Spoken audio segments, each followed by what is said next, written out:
ఓం శ్రీ గురుభ్యో నమః. ఓం గం గణపతయే నమః. ఐం సరస్వత్యై నమః. ఓం శ్రీమాత్రే నమః. ఓం త్రయంబకం యజామహే సుగంధిం పుష్టివర్ధనం ఉర్వారుకమివ బంధనాత్ మృత్యోర్ముక్షేయమామృతాత్. ఓం నీలాంజన సమాభాసం రవిపుత్రం యమాగ్రజం ఛాయామార్తాండ సంభూతం తం నమామి శనైశ్చరం. ఓం శనైశ్చరాయ నమః.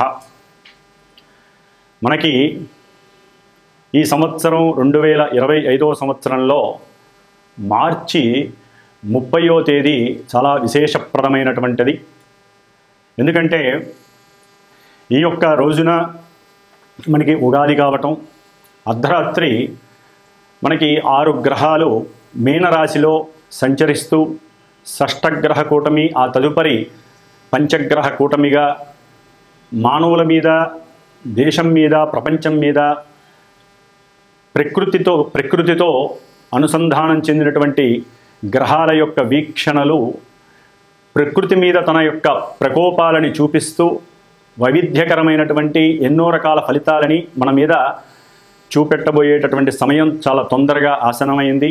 అందులో ముఖ్యంగా మనం కర్మకి కారకుడైనటువంటి శని భగవానుడు అందులో చాలా పెద్ద హీరో పాత్ర వహిస్తున్నాడు.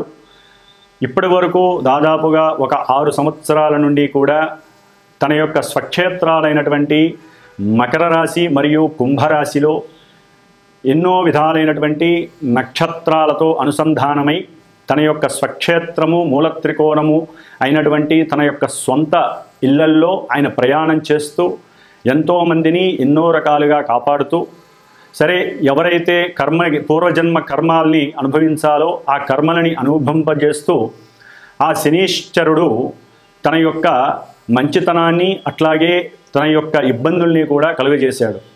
మరి ఈ యొక్క మార్చి 30వ తేదీన శని భగవానుడు మీనరాశిలో సంచరించటం వలన మేషరాశి నుంచి మీనరాశి వారి వరకు ఆ యొక్క శని సంచారం వల్ల కలిగేటటువంటి ఏలినాడి శని ప్రభావాలు, అష్టమ శనిగ్రహ ప్రభావము, అర్ధాష్టమ శనిగ్రహ ప్రభావాలు ఏ విధంగా ఉంటాయో మరి మనం తెలుసుకుందాం.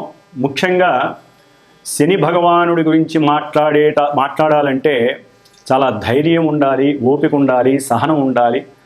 అట్లాగే మేము మాట్లాడితే చూసేటటువంటి మీలాంటి ప్రేక్షకులకి, వినేటటువంటి శ్రోతలకి కూడా చాలా మనోధైర్యం ఉండాలి. ఎందుకంటే గ్రహాల యొక్క వీక్షణలన్నీ కూడా చంద్రుడి మీద ప్రేరితమై ఆ చంద్రుడే మనకి మనస్సుగా రూపాంతరత చెంది ఉంటాడు. కాబట్టి మరి మనోనిగ్రహ అట్లాగే మనోస్థైర్యము మన శరీరాన్ని నిలబెడుతుంది.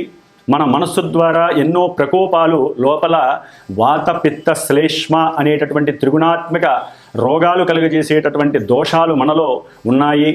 అట్లాగే మనసుతోనే కామక్రోధ లోభ మోహ మదమాత్సర్యాలనేటటువంటి అరిషడ్వర్గాలన్నీ కూడా ఆ మనసు చుట్టూ ఆవాహితమై పరిభ్రమిస్తూ ఉంటాయి. కాబట్టి మరి వాటన్నిటినీ కూడా మనసు అనేటటువంటి ఆయుధాన్ని ఉపయోగించి మనము మన యొక్క పంచేంద్రియాలని కూడా నిగ్రహించుకుంటూ మరి ఈ శని భగవానుడి వలన కలిగేటటువంటి ఇబ్బందులు, కష్టాలు, నష్టాలు తట్టుకుంటూ జీవితంలో ఎవరైనా సరే దీర్ఘాయుష్యవంతులుగా, సంపూర్ణ ఆరోగ్యవంతులుగా ఉండాలనే కోరుకుంటాం.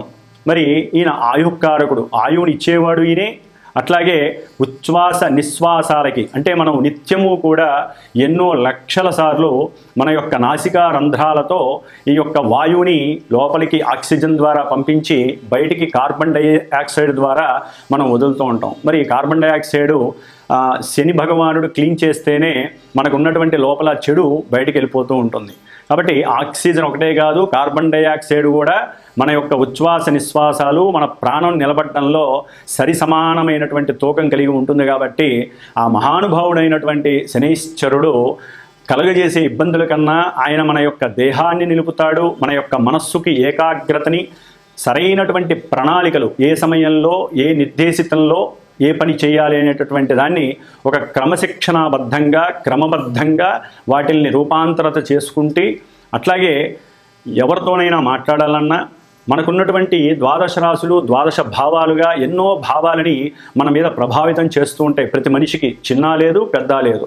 మరి ఈ యొక్క మానసిక చర్యలన్నీ కూడా ఆ శని భగవానుడి యొక్క అనుగ్రహం చేత మాత్రమే ఓర్పుని, సహనాన్ని, దయా దాక్షిణ్యాలని, అట్లాగే అవతల వ్యక్తులతో మాట్లాడే స్వభావ లక్షణాలని బట్టి మనకి లాభాలు కలుగుతూ ఉంటాయి, ఆయువు పెరుగుతూ ఉంటుంది. ముందు ముఖ్యంగా ఈ శనిచరుడు మనసు మీద ప్రభావితం చేస్తూ ఉంటాడు. అంటే తను ఉన్నటువంటి నక్షత్రాల పరంగా ఎప్పుడూ కూడా ఏ గ్రహమైనా సరే తనంతట తాను ఏ రకమైనటువంటి ఫలితాలను ఇవ్వజాలదు అని శాస్త్ర ప్రమాణం. ముఖ్యంగా శని మహానుభావుడు మరి మీనరాశిలో పూర్వాభాద్ర నక్షత్రం 4వ పాదంలో ఈ యొక్క మార్చి 30వ తేదీ నుండి తన యొక్క చారణ సలుపుతూ మరి అందులో ఏప్రిల్ 27వ తారీఖు వరకు కూడా అదే నక్షత్రంలో తన యొక్క ప్రభావాన్ని చూపిస్తూ ఉంటాడు. ఆ తదుపరి ఈ శని భగవానుడు జూలై 13వ తేదీన శని భగవానుడు తన యొక్క సొంత నక్షత్రమైనటువంటి ఉత్తరాభాద్ర నక్షత్రంలో ప్రవేశించి ఆ తదుపరి అక్టోబర్ 5వ తేదీన మీనరాశిలోనే పూర్వాభాద్ర నక్షత్రంలో వక్రగతిని ఆల్రెడీ శనీశ్వరుడు జూలైలో ప్రారంభం చేసి మళ్ళీ నక్షత్రపరంగా అక్టోబర్ 5వ తేదీన పూర్వాభాద్ర నక్షత్రంలో వక్రగతిని పొందుతాడు. మరి ఈయన మీనరాశిలో మరి రుజుమార్గం అంటే స్ట్రైట్ వేలో ఎప్పుడు వస్తాడంటే నవంబర్ 28 వరకు. మొత్తం మీద ఈ యొక్క శని భగవానుడు మీనరాశిలో ఉండటమే మన యొక్క కర్మలన్నీ నివృత్తి చేసేటటువంటి పరిస్థితి మనకు కలిగిస్తున్నాడు. పూర్వజన్మల్లో మిగిలి ఉన్నటువంటి పుణ్యాన్ని ఈ జన్మలో మనము దేవతా ప్రతిష్టల ద్వారా కానీ లేకపోతే ఆయన జలరాశిలో ప్రవేశిస్తున్నాడు కాబట్టి నదులు, బావులు ఇలాంటివి తవ్వటం ద్వారా కానీ, నదుల యొక్క అనుసంధానం చేయటం ద్వారా కానీ, అంటే కొంతమంది కీర్తివంతులైనటువంటి ప్రజానాయకులు ఉంటారు, పెద్ద పెద్ద గొప్పవాళ్ళు, వాళ్ళు ఈ విధంగా నదులు, చెరువులు వీటిని గనక కాపాడినట్లయితే శని భగవానుడి యొక్క ఆగ్రహం బదులు అనుగ్రహం కలుగుతుంది. అట్లాగే ఈ శని భగవానుడు మీనరాశిలో ఈ నక్షత్రాలలో అంటే పూర్వాభాద్ర నక్షత్రం, ఉత్తరాభాద్ర నక్షత్రం, ఆ తదుపరి రేవతి నక్షత్రం 3 నక్షత్రాలలో పరిభ్రమించడం వలన రకరకాలైనటువంటి దివ్యకరమైనటువంటి శుభాలు అశుభాలు కలిగే పరిస్థితులు ఉంటాయి. అట్లాగే ఈ యొక్క శని భగవానుడు మరి 30వ తేదీన మనకి మీనరాశిలో ప్రభావితం అవటం ద్వారా ఏ రకమైనటువంటి ఏ రాశుల వారికి ఏ రకమైనటువంటి ప్రభావాల్ని సూచిస్తాడనేది తెలుసుకోవడం.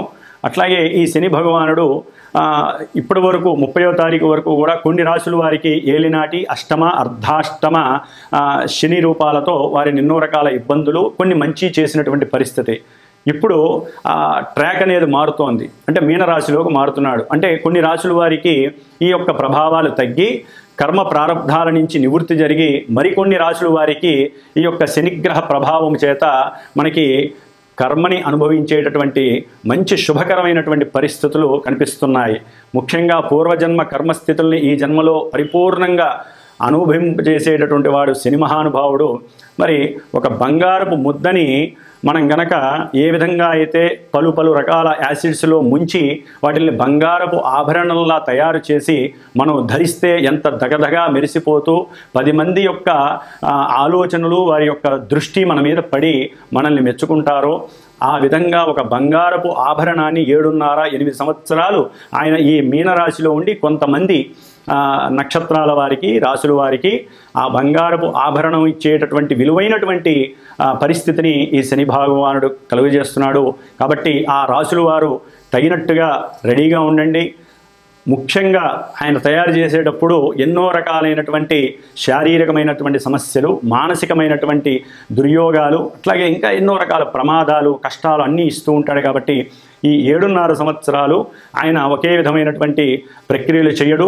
2.5 సంవత్సరాలు ముందు వెనక మధ్యలో రకరకాలైనటువంటి పరిస్థితుల్ని మానవుల మీద ప్రభావితం చేస్తూ ఉంటాడు. కాబట్టి ఆయన్ని శనీశ్వరుని ఉపశమించడం కోసం ఆయన యొక్క శాంతి మంత్రాలని బ్రాహ్మణుల చేత ఆయనకి సంబంధించినటువంటి వేద మంత్రాలతో ఘోషని గనక మనం జలరూపకంగా జపాలు, తర్పణాలు చేసి శనిగ్రహ హోమాలు చేసి అట్లయితే కనుక ఆ శనీశ్వరుడు చేసేటటువంటి విన్యాసాలు మన మీద తగ్గి ఆయన యొక్క ప్రకోపాన్ని, ఆగ్రహాన్ని మన మీద పడకుండా మన వరకు మనం అడ్డుతెర కట్టుకోవడానికి ఈ బ్రాహ్మణుల చేత చేయించేటటువంటి జప తపాలు, దానాలు, హోమాదులు కూడా చాలా చాలా పలు విధాలైనటువంటి పరిస్థితుల నుంచి మనకి ఇబ్బంది లేకుండా ఉపశమింపజేస్తాయి.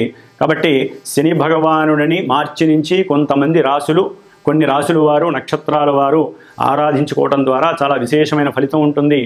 ముఖ్యంగా శని భగవానుడు ఓన్లీ ఈ రాసుల వారికే కాదండి, మిగతా రాసుల వారికి ఆయన ఏ భావాల్లో అంటే ఏ భావాలలో ఉన్నా కూడా రకరకాలైనటువంటి సమస్యల్ని కలుగు చేస్తాడు. ఆ భావాలకి సంబంధించినటువంటి, ఆ నక్షత్రానికి సంబంధించినటువంటి మంచి స్థితిని అట్లాగే యుతిని కలుగజేసి ఎన్నో రకాల ఆపదల్ని కూడా పక్కకి నెట్టివేసే పరిస్థితి ఉంటుంది. అన్నిటికీ మూల మార్గం శని భగవానుడి యొక్క ఆరాధన. మరి ఈయన గురించి చెప్పుకుంటూ పోతే మనకి సమయం చాలా అయిపోతుంది. కాబట్టి మరి ఏ రాశుల వారికి ఈ సంవత్సరం మార్చి 30వ తేదీ నుండి మరి కొన్ని నెలలు, కొన్ని సంవత్సరాలు ఈ యొక్క శని ప్రయాణంలో మనం ఏ విధంగా మరి జలరాశిలో ఉన్నాడు కాబట్టి సముద్రంలో పడవ ఎక్కి కూర్చున్న వాళ్ళకి తెలుస్తుంది ఆ విషయం. కాబట్టి ఎన్నో రకాలైనటువంటి మనకి ఆటుపోటులు కనిపిస్తూ ఉంటాయి. మళ్ళీ ఆ సముద్రం కాబట్టి అలలు ఎగిసిపడుతూ మనం వాటిని ఎలా తప్పించుకోవాలో కూడా ఆ శని భగవంతుడు మనకి కలుగజేస్తాడు. అన్నిటికీ మూల మార్గం ధ్యానము. ఎందుకంటే మీనరాశి అనేటటువంటిది రాశులన్నిటిలో కూడా మోక్ష మార్గాన్ని చూపించేటటువంటి రాశి కాబట్టి మరి దీంట్లో కర్మకారకుడైనటువంటి శని భగవానుడు ప్రవేశించేటటువంటి ఈ సమయం అందరికీ కూడా అనుకూలమైనటువంటి సమయంగా భావించండి. ఎక్కడ భయపడకూడదు, ఎక్కడ అధైర్యపడకూడదు. ధైర్యంతో ఆయన్ని గనక మనం మానసికంగా ఆరాధిస్తే, హనుమంతుల వారిని, పరమేశ్వరుణ్ణి గనక ఆరాధిస్తే మనకి శని యొక్క బాధలు లేకుండా తప్పించుకోవడానికి ఉత్తమమైనటువంటి మార్గాలు చాలా ఉన్నాయి. అవి పర్సనల్గా ఎవరైనా సరే వాళ్ళ యొక్క జాతకంలో ఉన్నటువంటి గ్రహస్థితిని బట్టి కూడా ఇప్పుడు ప్రజెంటు ఈ యొక్క గోచారంలో శని ఉన్నటువంటి నక్షత్రాలు, శని ఉన్నటువంటి రాశులలో సమన్వయం చేసుకుంటూ చెప్పించుకున్నట్లయితే ఇప్పుడు అందరూ చెప్పేటటువంటి ఈ యొక్క శనిగ్రహ ఇబ్బందికరమైనటువంటి ఫలితాలు ఏమీ జరగవు. ఎందుకంటే వారికి నడిచే దశలు, అంతర్దశలు వేరే ఉంటాయి, ఆ నక్షత్రాలు వేరే ఉంటాయి. కాబట్టి అందరికీ ఒకే రకంగా ఈ యొక్క ప్రభావాలు జరగవు. కాబట్టి ఇది విని కొంతవరకు ధైర్యాన్ని అట్లాగే ఉపశమనాన్ని పొందటానికి మాత్రమే ఈ యొక్క గోచారాన్ని, శనిగ్రహ ఫలితాలని మాత్రం వినాలని మనసారా కోరుకుంటున్నాను. కాబట్టి ఇక మేషరాశి నుంచి మీనరాశి వారి వరకు ఈ యొక్క శనిగ్రహ ప్రభావం ఏ విధంగా ఉంటుందో తెలుసుకుందాం. మీనరాశి వారికి మార్చి 30వ తేదీ నుండి జన్మంలో అనగా వారి యొక్క జన్మరాశిలోనే శని భగవంతుడు ప్రవేశిస్తున్నాడు. ఇప్పటి వరకు శని భగవంతుడు 12వ రాశిలో తన యొక్క విన్యాసాలను సలిపి జన్మరాశిలోకి వచ్చి అది మీనరాశి అవ్వటం ద్వారా వీరు నెత్తి మీద కూర్చున్నాడు. అంటే ఏలినాటి శనిలో ఇది రెండవ భాగంగా మనం చెప్పుకోవాలి. కాబట్టి ఈయన యొక్క దృష్టి 3వ రాశి అయినటువంటి వృషభం మీద, అట్లాగే కన్యారాశి మీద, 10వ దృష్టి ధనస్సు రాశి మీద పడటం ద్వారా వీరి యొక్క ఆరోగ్యంలో వింత మార్పులు కలుగుతూ ఉంటాయి. వీరి దృష్టి కూడా కొంత మందగించే పరిస్థితి కలుగుతుంది.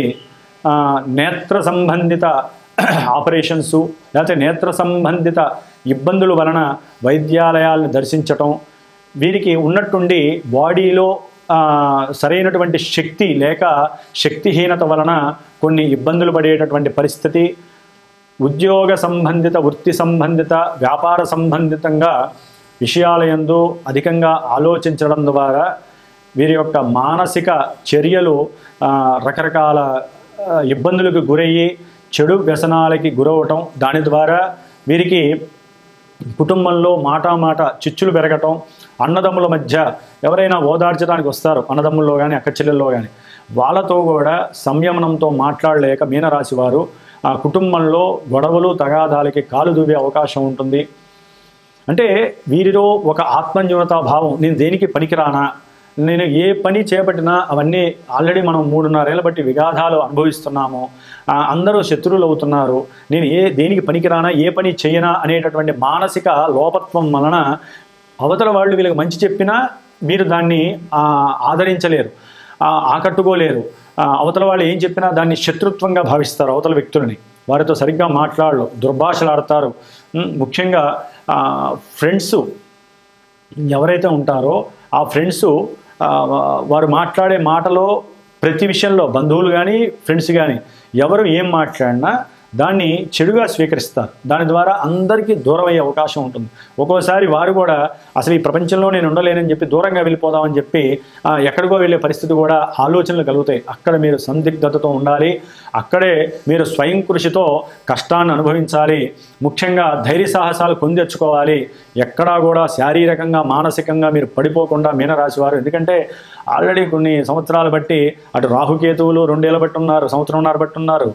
శని మహానుభావుడు ఏలినాడు శని ప్రారంభమయ్యి, సరే ఆయన సొంత రాశి కాబట్టి కొంత ఏదో అప్పుడప్పుడు లాభాల్ని కలుగజేశాడు. కానీ ఇది ఆయన సొంత రాశి కాదు, సమరాశి ప్లస్ మీనరాశి, జలరాశి. మరి ఇన్ని రకాలుగా ఆయన పోర్ట్ఫోలియోస్ దెబ్బతిన్నాయి.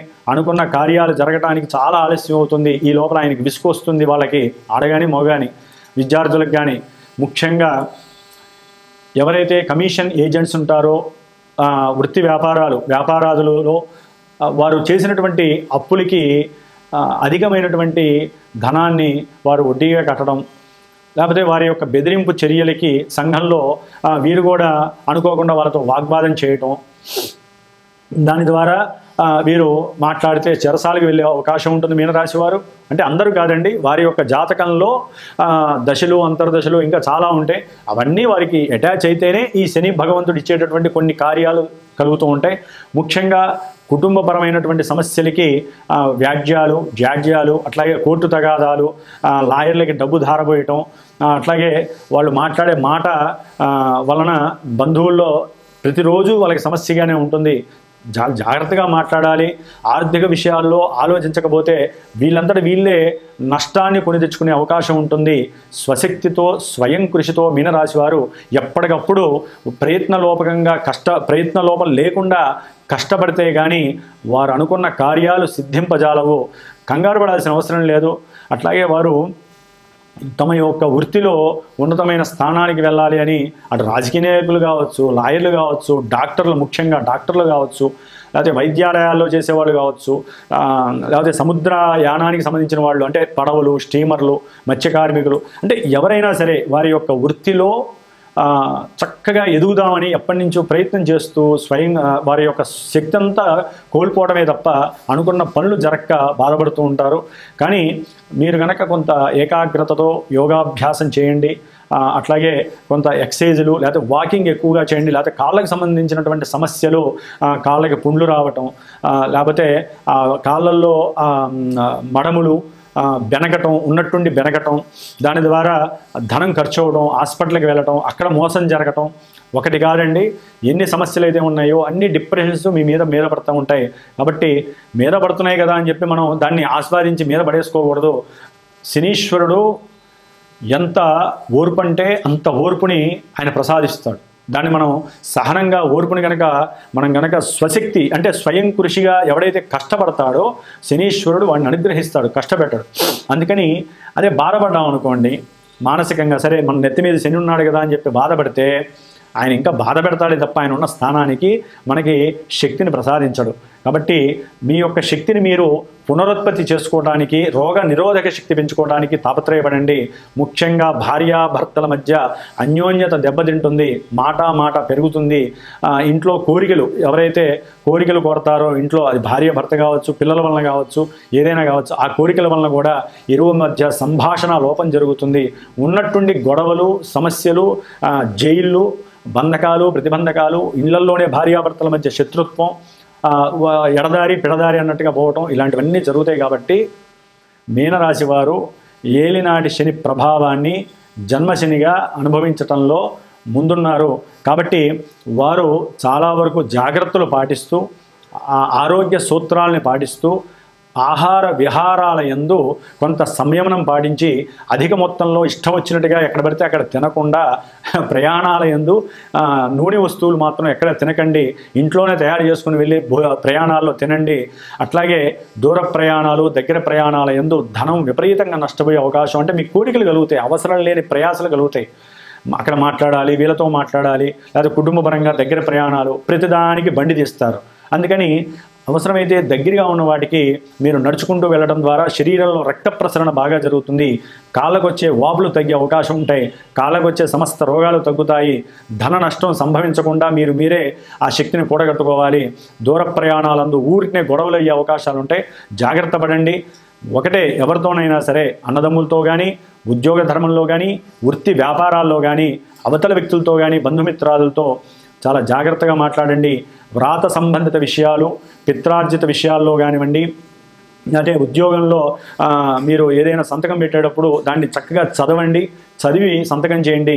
లేకపోతే అది మీ మెడకి చుట్టుకొని వెళ్ళి డైరెక్ట్గా కృష్ణ జన్మస్థానానికి వెళ్ళే అవకాశాలు ఉంటాయి.